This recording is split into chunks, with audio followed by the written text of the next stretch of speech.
रहीम lecture number 4 summer classes. अब देखते जाइए। अब हमने प्रॉपर डिफाइन क्या करना है जी। हमने डिफाइन करना है सेकेंड ऑर्डर डिफरेंशियल इक्वेशन को। ये आपका जी चल रहा है चैप्टर नंबर 02। ठीक हो गया जी। अब प्रॉपर सीखते हैं जी डिफिनीशन को। देखिए सेकेंड ऑर्डर का मतलब होता है कि y के ऊपर डबल डैश होगा। यहां तक क्लियर। फिर क्या होगा, आपने पी ऑफ एक्स लिखना है, इसके साथ वाई डैश, लेकिन इसका कोफिशिएंट हमेशा 1 होना चाहिए। और साथ में Q of X Y equal to जब आर ऑफ एक्स। अगर आपने कहीं पे ये देख लिया तो ऐसी इक्वेशन को सेकेंड ऑर्डर, चूंकि डबल डेरिवेटिव है, लीनियर, चूंकि ये आपका लीनियर फॉर्म भी आ गया क्योंकि कहीं पे y इसके डेरिवेटिव के साथ प्रोडक्ट में भी नहीं है, तो ऐसी इक्वेशन को second order linear differential equation कहते हैं। अब नॉन लीनियर कब बनेगा?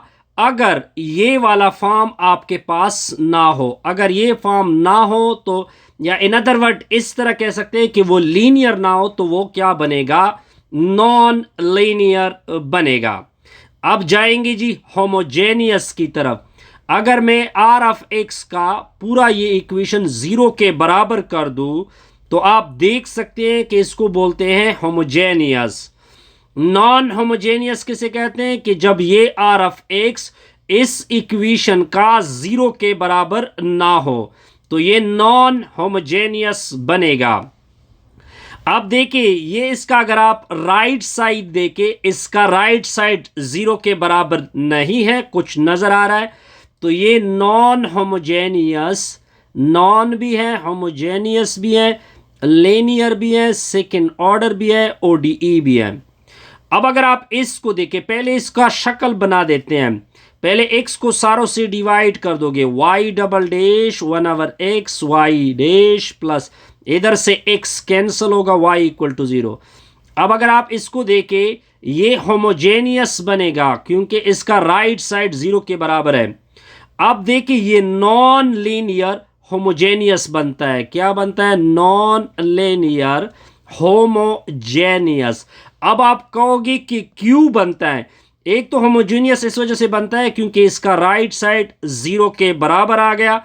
नॉन लीनियर क्यों बनता है? क्योंकि जो डेरिवेटिव आ गया इसका कुछ ना कुछ पावर आ गया, 1 के अलावा पावर, या इस तरह भी कह सकते हैं कि डेरिवेटिव के साथ y प्रोडक्ट में आ गया, तो ऐसे को बोलते हैं नॉन होमोजेनियस।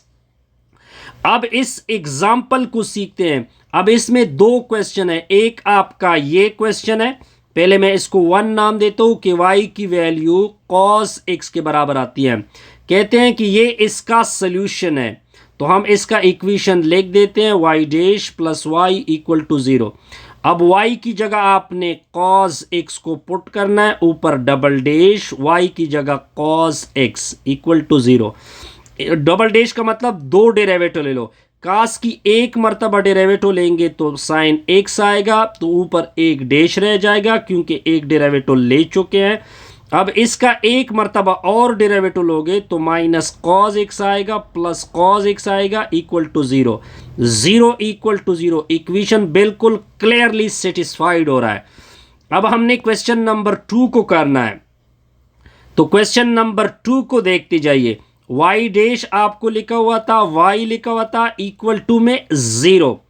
अब y की वैल्यू आपने साइन x को यूज करना है, तो देखते जाइए। अब आपने इस इक्वेशन में साइन की जगह x, ऊपर double dash plus sine x होगा। डबल डैश का मतलब 2 डेरिवेटिव, साइन का एक डेरिवेटिव ले लो cos x, डबल से सिंगल होगा प्लस साइन x। अब आप cos x की डेरिवेटिव ले लो, minus sine x plus sine x। अब दोनों कैंसिल होंगे तो रिजल्ट होगा 0 इक्वल टू 0। दोनों इसकी सोल्यूशन बनते हैं क्योंकि लेफ्ट और राइट आपस में क्या हो गए? इक्वेशन सेटिस्फाइड हो गए। अब मैं आपको एक सिंपल रिमार्क बताऊंगा। अब सिंपल रिमार्क ये है कि for example y equal to cos x आपका सोल्यूशन था, y equal to sine x आपका सोल्यूशन था। इसको y1 नाम दोगे, इसको y2 नाम दोगे। अब मैं क्या कर रहा हूं, इन दोनों को आपस में जोड़ दो, यानी y1 प्लस y2। अब अगर आप इसके साथ कुछ कांस्टेंट मल्टीप्लाइड करें, इसके साथ भी, ठीक है, तब भी ये आपका सोल्यूशन बनेगा। तब भी आप ये किसका सोल्यूशन बनेगा, मान लो कि y plus y dash equal to 0 का सोल्यूशन बनेगा। इसको बोलते हैं सुपरपोजिशन। क्या बोलते हैं, superposition principle. Superposition principle clear हो गया? बिल्कुल सर क्लियर। या इन अदर वर्ड इसको लिनियरिटी बोलते हैं।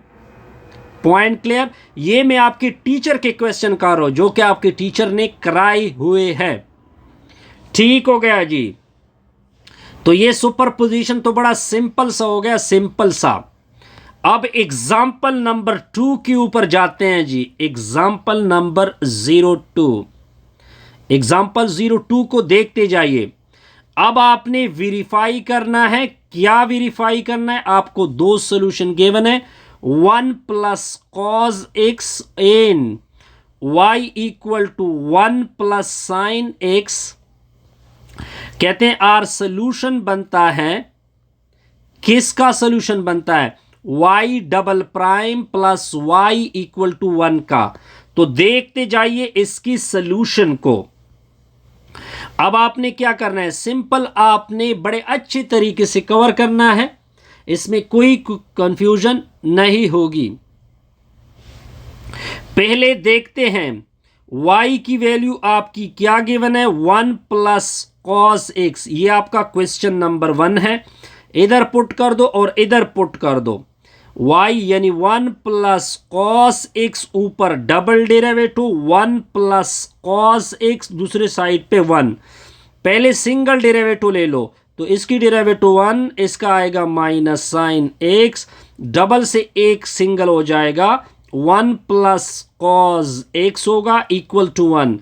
अब माइनस साइन एक्स की डेरिवेटिव ले लो, तो इसका आता है 1 plus cos x plus plus cos x equal to 1। ये दोनों कैंसल, तो 1 बराबर में 1 आ गया। ये बिल्कुल इसका सोल्यूशन है। अब प्रॉब्लम नंबर 2 को देखते हैं जी। अब अगर देखिए आपको y equal to 1 plus sine x given है जी। अब आप क्या करोगे, अब आपका equation y double prime equal to 1। अब y की जगह वैल्यू को पुट कर दो, 1 प्लस साइन एक्स पुट होगा, double prime plus 1 plus sine X होगा इक्वल टू में 1। अब इसका एक डेरिवेटिव, क्योंकि डबल डेरिवेटिव है, तो ये 0 प्लस कॉस एक्स होगा, ऊपर सिंगल डैश रह जाएगा, 1 प्लस साइन एक्स होगा इक्वल टू 1 होगा। अब cos x का एक डेरिवेटिव ले लो, minus sine X plus 1 plus sine X equal to में 1। ये दोनों कैंसल, 1 इक्वल टू 1। अब देखिए दोनों क्या बन रहे हैं, सॉल्यूशन बन रहे हैं। लेकिन आपको मैं एक पॉइंट दे रहा हूं। अब मैं पॉइंट क्या दे रहा हूं, वो पॉइंट देके, एक सॉल्यूशन आपका था y equal to 1 plus cos x, एक सॉल्यूशन आपका था 1 प्लस साइन एक्स। अब इन दोनों को ऐड करते, ये y1 है, ये आपका y2 है। अब मैं क्या करूंगा, अब मैं इस तरह करूंगा कि अगर मैं इन दोनों को ऐड कर दूं, इन दोनों को क्या कर दूं, ऐड कर दूं, यानी दोनों को मैंने ऐड कर दिया। अब देखिए रिजल्ट क्या होगा, 1 प्लस 1 से क्या बना, 2 बना। या इसके साथ मैं 2 को मल्टीप्लाइड करूं, या इस तरह कर दो, तो 1 plus cos x plus sine x. अब ये इसका सोल्यूशन, ये सोल्यूशन नहीं बन सकता y double prime plus y equal to 1 का। Point clear sir? बिल्कुल क्लियर। अब एग्जाम्पल नंबर एक नेक्स्ट 3 को करेंगे। ठीक है जी, एग्जाम्पल नंबर 3 को करेंगे। एग्जाम्पल 3 भी बड़ा सिंपल सा एग्जाम्पल होगा, इसमें कोई कंफ्यूजन नहीं होगी। तो एग्जाम्पल नंबर 3 को देखते हैं। कि एग्जाम्पल नंबर 3 आपका क्या बोलता है जी। अब एग्जाम्पल नंबर 3 को देखते जाइए। एग्जाम्पल नंबर 3 ये भी आसान सा एग्जाम्पल होगा। देखिए मैं आपके सामने क्या लिख रहा हूं। एक आपका लिखा हुआ है y equal to x square, आपने वेरीफाई करना है y equal to x square. एक आपने y equal to 1 are the solution, कहते हैं ये सोल्यूशन बनते हैं। किसके सोल्यूशन बनते हैं? y double prime minus x y dash equal to 0 के। अब इसमें दो प्रॉब्लम बनते हैं, एक आपका प्रॉब्लम नंबर 1 बनता है, एक आपका प्रॉब्लम नंबर 2 बनता है। एक आपका y equal to x square. अब आपने ये इक्वेशन उठा लेना है, y double prime minus x y dash equal to 0। y की जगह एक्स स्क्वेयर पुट करोगे, y की जगह एक्स स्क्वेयर ऊपर डबल प्राइम, y की जगह एक्स स्क्वेयर पुट करोगे ऊपर single prime equal to 0। X square अपनी जगह एक मर्तबा डेरिवेटिव ले लो, एक सिंगल होगा। अब इसका सिंगल डेरिवेटिव ले लो 2x। अब इसका एक मर्तबा और डेरिवेटिव ले लो, 2 आ जाएगा माइनस 2x स्क्वेयर। तो 2x square minus 2x square 0 equal to 0 आ गया। ये बिल्कुल सोल्यूशन बनता है। अब हमने प्रॉब्लम नंबर 2 को कवर करना है, तो प्रॉब्लम नंबर 2 को देखते जाइए। क्या लिखा हुआ है सर? y इक्वल टू 1 लिखा हुआ है, y double prime minus x y prime equal to में 0। y की जगह 1 पुट होगा, 1 का डबल प्राइम x, 1 का सिंगल प्राइम इक्वल टू 0। 1 की जगह 1, y की डबल डेरिवेटिव 0 और इससे 1 की डेरिवेटिव क्या होगी? 0। 0 minus 0 equal to 0, 0 equal to 0। Equation बिल्कुल क्लियर कट सेटिस्फाइड हो रहा है। पॉइंट क्लियर जी? बिल्कुल सर क्लियर। अब अगर आप देखें यहां पे मैं आपको एक पॉइंट दे रहा हूं, पॉइंट में क्या दे रहा हूं वो देखते जाइए। अब अगर आप इस तरह, आपके दो सोल्यूशन थे, एक आपका y1 equal to x square था, एक आपका y2 था। अगर मैं इससे एक सोल्यूशन बना दूं, यानी इन दोनों को ऐड कर दूं, तब ये given equation y prime minus x y dash equal to 0 को सेटिस्फाइड नहीं करेगा। इसका मतलब है ये नॉट सोल्यूशन बनेगा। पॉइंट क्लियर जी? बिल्कुल सर क्लियर। अब जाएंगे जी एग्जाम्पल नंबर किसके ऊपर? एग्जाम्पल नंबर 4 के ऊपर। तो एग्जाम्पल नंबर 4 को देखते जाइए जी। एग्जाम्पल 04 बड़े सिंपल एग्जाम्पल है। Solve the initial value problem, solve the initial value problem. बस आपने इनिशियल वैल्यू प्रॉब्लम को क्या करना है? सॉल्व करना है। y double prime y equal to 0, y of 0 equal to 3.0, y dash of 0 equal to minus 0.5। तो सोल्यूशन को देखते जाइए जी। अब आपने क्या करना है? बड़ा सिंपल सा सोल्यूशन है, ठीक है जी। अब आपने क्या करना है, मैं आपको सिंपल तरीका बताऊंगा जी इसका, कि जब भी आप इसका सॉल्यूशन डिस्कस करोगे, जब भी आपका सॉल्यूशन इसका क्या करोगे? डिस्कस करोगे, तो आपने सिंपल क्या करना है? आपने y डबल प्राइम लेना है प्लस y लेना है इक्वल टू में 0 लिख देना है। अब देखते जाइए, ये जो y डबल डैश है इसको आपने लिखना है डी स्क्वायर, और ये जो सिंगल y है इसकी जगह +1 इक्वल टू में 0। अब इसको उधर शिफ्ट करोगे, डी स्क्वायर इक्वल टू -1 होगा। जब भी डबल डैश होगा डी स्क्वायर और y की जगह 1, दोनों अतराफ का अंडर द रूट ले लो, तो d equal two plus minus -1 का स्क्वायर रूट क्या आता है? अयोटा। Point clear? बिल्कुल सर, ये क्लियर हो गया। अब जर्नल सॉल्यूशन में आपके सामने रख देता हूं। जर्नल सॉल्यूशन जब भी होगा जर्नल सॉल्यूशन होगा किस तरह, अब आप देखते जाइए। जर्नल सॉल्यूशन जब भी होगा आपने लिखना है y equal to c1 e power लिखना है m1x प्लस c ई पावर m2x।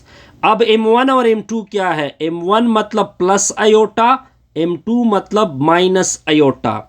तो y equal to c1 e1 m1 की जगह iota x plus c2 e power minus iota x।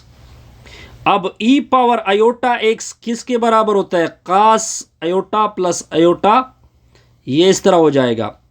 और ई पावर माइनस आयोटा किसके बराबर है, cos x minus iota sine x। ये आपने जर्नल सॉल्यूशन सीखना है, फिर आपने इसमें m1 और m2 की वैल्यू पुट कर दी। अब आपने ये चीज़ें भी सीखनी है कि ई पावर x किसकी इक्वल होता है, ई पावर माइनस आयोटा किसकी इक्वल होता है। अब आपने क्या करना है, इसमें पुटिंग करना है y इक्वल टू c1 अपनी जगह cos iota x, cos x plus iota sine x plus c2 दूसरी की जगह cos x minus iota sine x। अब देखते जाइए, ये c1 मल्टीप्लाइड होगा c1 c cos x, ये मल्टीप्लाइड होगा c1 c2x। ठीक है जी, तो दोनों से cos x को मैं कॉमन करूंगा तो c1 प्लस c2 इंटू में cos x। अब ये c1 iota sine x c minus c2 iota sine x, मैं दोनों से c1 साइन x को कॉमन करूंगा, iota c1 iota c2 into sine x होगा। अब c1 प्लस c2 को आपने कैपिटल C1 नाम देना है, इसकी जगह आपने कैपिटल C2 नाम रखना है। अब आपने इनिशियल कंडीशन को यूज करना है। इनिशियल कंडीशन क्या है, इनिशियल कंडीशन को फिर आप खुद यूज करें, आपने जस्ट C1 और C2 को फाइंड करना है। पॉइंट क्लियर जी, बिल्कुल क्लियर, यहां तक कोई कंफ्यूजन नहीं होगी। अब देखते जाइए एग्जाम्पल में क्या लिखा हुआ है कि आपने वेरीफाई करना है। आपको दो सोल्यूशन गिवन है, y equal to e power x, y equal to e power minus x। ये चेक करने ये सोल्यूशन बनते या नहीं बनते। तो आपने क्या करना होगा, पहले इक्वेशन 1 बनाते हैं, y इक्वल टू यानी ई पावर x या y1 या y2 एक ही बात है, ठीक है जी। अब आपका इक्वेशन क्या है, y double prime minus Y equal to 0, y की जगह आपने ई पावर x की डबल डेरिवेटिव, फिर y की जगह e power x equal to 0। y e power x की एक बात नोट कर ले कि डबल डेरिवेटिव इसकी ई पावर x आती है इक्वल टू 0, तो 0 इक्वल टू 0 बिल्कुल इक्वेशन क्या कर रहा है, सेटिस्फाइड कर रहा है, ये सोल्यूशन बन सकता है। अब जे के जाइए नेक्स्ट क्वेश्चन को देखते जाइए। अब आपका इक्वेशन क्या है, y double prime minus Y equal to 0, e power minus x double time लोगे माइनस वाई इक्वल टू 0। अब आपने क्या करना है, देखते जाइए, इधर ई पावर माइनस एक्स होगा, एक मरतबा इसके डेरिवेटिव ले ले तो इसका derivative minus e power minus x आता है, ई पावर माइनस एक्स। अब एक मरतबा और ले ले, e power minus x minus e power minus x equal to 0, 0 equal to 0। अब हमने इन दोनों इकट्ठा का सोल्यूशन बनाना है। क्या बनाना है जी, इन दोनों का इकट्ठा सोल्यूशन लिखना है। तो हमारा जो जर्नल सोल्यूशन बनेगा, क्या बनेगा, जर्नल सोल्यूशन। जर्नल सोल्यूशन का मैं सिंपल तरीका बताऊंगा। क्या बताऊंगा, सिंपल तरीका कि y लिखना है c1 ई पावर y लिखना है c1 y1 लिखना है और फिर प्लस c2 ई y2 लिखना है। अब c1 y1 की जगह e power x, c2 y2 की जगह ई पावर माइनस एक्स, ये आपका जर्नल सोल्यूशन बनेगा। अब आप कंडीशन को देखते जाइए। कंडीशन आपका क्या है, y of 0 equal to 6, y dash of 0 equal to 2। पहले इसमें इस तरह करते हैं कि y की जगह को 6 में पुट कर दे और c1 और x की जगह 0 पुट कर दे plus c2 e power minus 0, तो 6 ई पावर 0 1 के बराबर होता है, ठीक है जी। ये आपका इक्वेशन नंबर 1। अब दूसरा कंडीशन, दूसरे में आपने y की डेरिवेटिव लेनी है, इसका डेरिवेटिव ले ले y dash c1 e power x इसकी डेरिवेटिव क्या होती है minus c two e power minus x. अब एक्स की जगह वाई डैश की जगह आपने 2 को पुट करना है और इसकी जगह 0 एक्स की जगह 0 पुट करना है जी। तो ये 1 होगा, ये भी 1 होगा, तो 2c1 minus c2 equal to equation number 2। अब इन दोनों को ऐड कर दो, 6 जमा 4 से क्या आएगा 8, ये दोनों कैंसिल करेंगे, c1 c2 से 2c1 आएगा, 2 एकन 2, 2 4 दूने 8, तो 4 इसका रिजल्ट होगा। Point clear. c1 की वैल्यू आ गई जी 4। अब इसको इक्वेशन नंबर 1 में यूज़ कर दो, तो 6 अपनी जगह, c1 की वैल्यू 4 जमा c2 होगा, इसको इधर शिफ्ट कर दो, 6 माइनस 4 इक्वल टू c2 की वैल्यू क्या आएगी 2 आएगी। अब आपने दोनों वैल्यू को कहाँ पे यूज़ करना है, कहाँ पे यूज़ करना है, इधर यूज़ करना है। इसकी जगह 4 आएगा, दूसरे की जगह कितना आता है 2 आता है कि क्या आता है, आई थिंक 2। तो दूसरे की जगह आपने क्या यूज़ करना है 2। बस सिंपल से प्रॉब्लम है यार, इसमें कोई कन्फ्यूजन नहीं होगी। अब इसके बाद नेक्स्ट वीडियो में हम लेक्चर देखेंगे एक प्रॉब्लम सेट 2.1 को।